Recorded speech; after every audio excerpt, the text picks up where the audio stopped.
It has to be the most prolific author on Minnesota sports and sports in general. No, stop, really. Well, you've done 50 books. Talk about a man. I got a man crush on this guy right here. He just writes these great sports books all the time. I love Brett Favre. And then, of course, I hate Brett Favre. Raising Stanley. This one's outstanding. So I'm going to talk to you today about what it takes to become a champion, okay? I'm a sports author. I love what I do. I write about 3 new books a year, and I've interviewed thousands of professional athletes, and I've seen a lot of common denominators, traits, things that are unique among champions. The champion's code is about you finding out what your code is, what your unspoken, unwritten rules are, and then applying them to the team so that everybody wins. So I want you, and I'm challenging you to think about your code, okay? About your unspoken, unwritten rules, about what makes you unique, about what makes you a champion. I want you to think about morals and values and ethics and accountability. I want you to think about your reputation. The thing that I like most about it is that he was willing to say there's many ways to motivate people. And I think that is something that is very helpful for people as they get into management. Herb Brooks inspired me. There's a big difference between motivation and inspiration. I could motivate any one of you in the room right now. I could hold a knife to your throat and get you to do whatever I want you to do. But to inspire you, that's magic. That's Oprah material, right? Herb Brooks inspired me. I didn't ask for it. It just happened. So I decided to write a couple books. America's Coach, Remembering Herbie, create the Herb Brooks Foundation. Proudly, I'm now president of this wonderful organization that gives back to grow hockey, because that was Herbie's passion, to grow hockey in Fairmont, and South Dakota, North Dakota, and Texas, and California. Get everyone drinking our Kool-Aid, because that's our passion. What's your passion? I don't care if you understand hockey. I want you to think about your passion. I mean, I'm a big sports fan, and I think that he did a great job of using sports to really create life lessons for people and how they can live their life. And it's just amazing how you can connect those things from a business standpoint, leadership, personal. I really think that it hit all of our group, and they left learning something. Being a champion in the world of sports isn't necessarily about winning championships. That's not what this is about. It's about doing the little things. Individuals win games. Teams win championships. Champions are all about playing the game the right way, with respect. That's what's cool about sports, is that the message is universal. It doesn't matter what organization you're a part of. The message about how successful teams win championships or do things the right way on and off the field, how they represent their teams, their communities, it's universal. As I've learned from my research, champions are internally driven to succeed, okay? And that starts with passion. Kirby Puckett. Kirby was my guy in Minnesota. There he is, Game 6, game-winning home run, World Series. Look at that smile on his face. You know the old cliche, find a job you love and never work a day in your life? You know the old cliche, first one to the office, last one to leave? That was Kirby. He was a gym rat. That's what they call him when they can't get rid of him. They just always want to hang out. I love hanging out with professional athletes because they're so incredibly passionate about what they do. Their whole life has been built to getting to the tip of the pyramid, right? To become the best of the best. You can't fake passion. I love hanging out with passionate people because they're so good at what they do. It's a good, uplifting, positive thinking thing that we can take home and try and motivate our salespeople. The same things are successful about teams and winning championship teams that do things the right way with respect. It's the same in business, and I think that's what's really rewarding, is to be able to have companies at the end go, okay, we get it, we're going to use this so that we can be more like a champion, whatever that is in their world. Champions are givers, not takers. That's Wayne Gretzky. Full disclosure, I had a man crush on Wayne Gretzky as a child. I had posters in my room. I love this guy. Wayne's a giver, not a taker. He's the all-time leader in NHL history in goals and assists, but he's got twice as many assists than goals. Champions are givers, not takers. Wayne used to always say, a goal makes one guy happy. An assist makes 2 guys happy. My 9-year-old daughter scored her first hat trick this summer in soccer. That's 3 goals. She also had an assist. On the car ride home, I said, honey, I'm most proud of the assist, because great passes come from the heart. Champions are givers, not takers. And champions, they're compassionate. That's Sarah Tukulski in the middle. Liz and Mallory there on the right.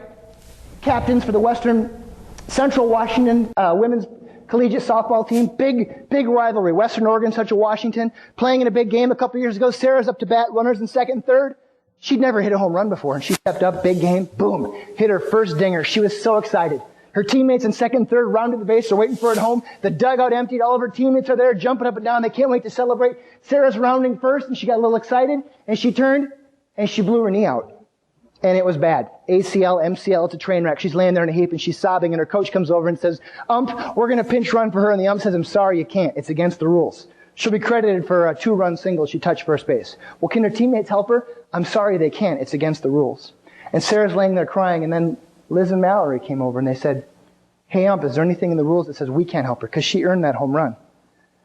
And he said, no. So they picked her up. And they took her over to second base and they lowered her down. And then they took her over to third base and they brought her home because she earned that home run. See, that's what champions do. They're compassionate. Champions work harder than everybody else. That's Tom Brady.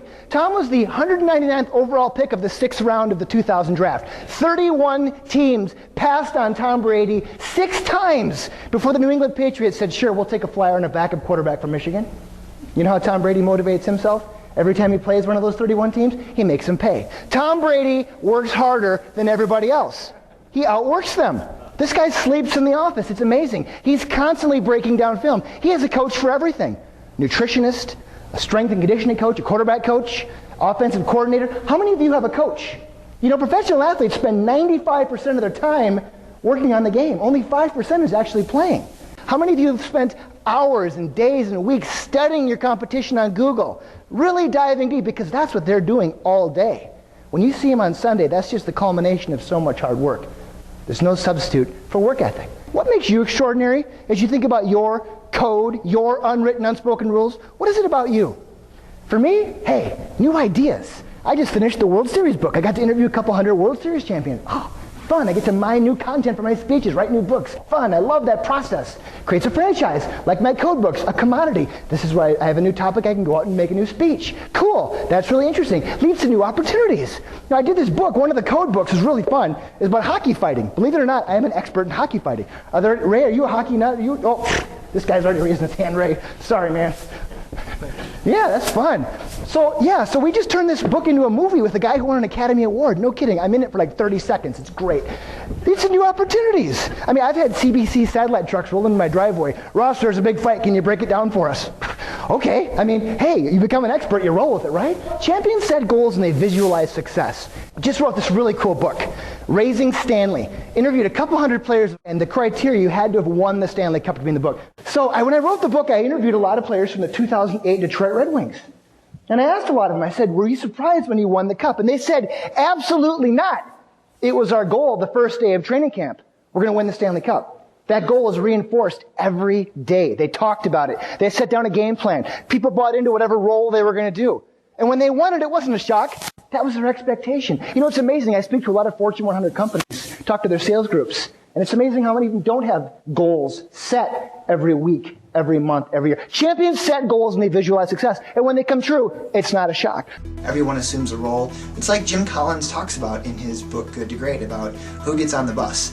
Great leaders find out which people they want to have on their bus, who they got to get off their bus. And it's not just being on the bus. It's about finding which seat that person needs to be in, which role they're gonna do. Coaches, your coaches, your leaders, who gets seats in your bus? There's the key here, there's no one right way, okay? Whoever you choose to lead. See, great coaches, they understand how to motivate people. They understand which buttons to push on which people. Well, let's start with this guy, Vince Lombardi. Vince motivated through fear.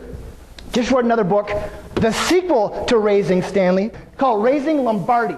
I talked to a lot of old Packers, Bart Starr, Paul Hornung, Jerry Kramer, and I want to know about Lombardi. 6 championships this guy won. Why? Vince was tough, okay? You wanted a seat in Vince's bus, you had to be a hard worker. But Vince was convinced of. They call them truths in sports, like you can't teach 7 feet in basketball. You can't teach a guy to run a 4.340 in football if he's really fast. You can't teach hard work.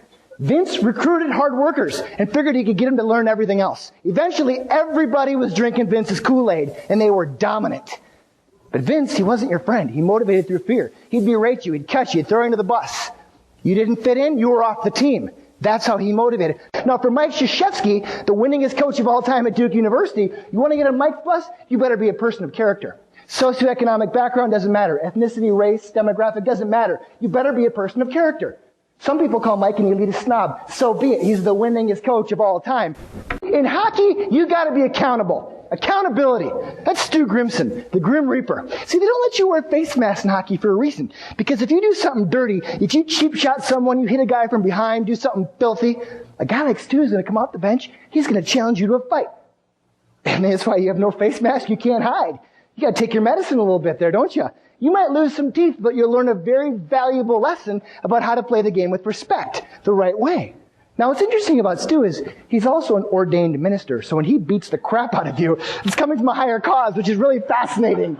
But he forces you to be accountable, just like the IRS does or anyone else. Accountability. See, hockey, you got to show up. Very important. If you're 5'8" and some 6'8" dude runs into your goalie, you drop the mitts and you start throwing haymakers, and you hope to God your teammates get there quick. That's how it is. It's one for all and all for one. If you're 5'8" like Ray Ferraro, Ray used to tell me that whenever there's a bench clearing brawl, he was the first guy off the bench. You know why? He wanted to find another little guy. Otherwise, some huge guy was going to ragdoll him all over the ice. You got to be courageous. And champions, they know how to have fun. Because life is too stinking short. That's Gordie Howe in the middle. Gordie was 52 years old when they took this picture. And here he is playing on the Howe line. The old WHA Houston Aeros. This wasn't a gimmick. Those are his two sons, Mark and Marty. I tell you what, if you mess with one of his kids, you were getting that elbow too. Gordie did not want you messing with those guys. He said that was the most fun he ever had. 52 years old. He was MVP of the league. You know what? Age is just a number. That's Lou Vittori. Lou's 100. He kicks it old school as a competitive skier in upstate Michigan. And guess what? He wins every race he competes in too. You know why? Nobody else in his age group. How cool is that? Age is just a number. I want you to think about your legacy. There's my hero, my mentor, Herb Brooks, architect of the fabled Miracle on Ice hockey team in 1980 when they beat the Soviets, the greatest achievement in the history of modern sports. And I want you to look at that picture in the middle, and there's a poet. Her name is Linda Ellis, and she talks about the dash. Maybe you've heard of it. And, you know, it just really rings true with me. And I want you to think about why you're here. Think about your passion and why you do what you do. And I want you to look at that. See, we've all got that number on the left, right? The year we were born. And for Herbie, it was August 11, 2003. That day, it's coming. And all you get is that little line in between. Did you matter? Did you make a difference? Is there going to be a guy on the stage someday talking about you and what you've done? Think about your legacy. Thanks for being here. Have a great rest of the conference.